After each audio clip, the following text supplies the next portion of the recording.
Coming up next, where local news comes first, summer is near and so is fire season. Good evening, I'm John Webb. Shoshone County deputies arrested a man over the weekend intending to make a cocaine delivery. The reason they're trying to make such a great profit is because all of the proceeds from the sale will be donated to the Wallace City Pool.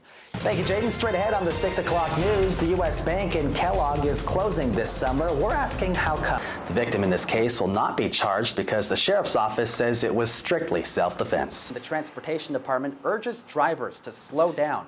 If caught speeding, you could face up to a $150 fine. Why did your campaign manager and 2 other staffers resign? They actually did not resign. It comes down to, it's interesting that you want to ask this and stir up drama. Don't you think it's kind of strange that these top officials resign just weeks before the election? And we saw this in your campaign in the primary, just days before the election. You don't think that's odd? Not at all. On your website, you claim that you'll lower taxes and cut wasteful spending, but not only have you voted for a bill in 2003 to bump the state's sales tax from 5 to 6, you also made recommendations to increase gas taxes. If elected governor, would you really lower taxes?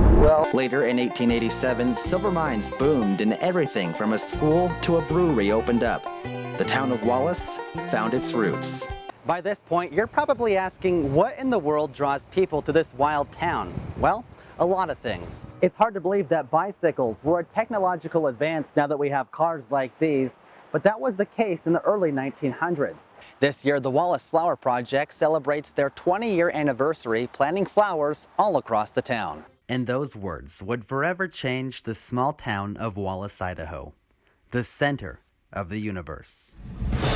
John Webb, KWAL Radio News.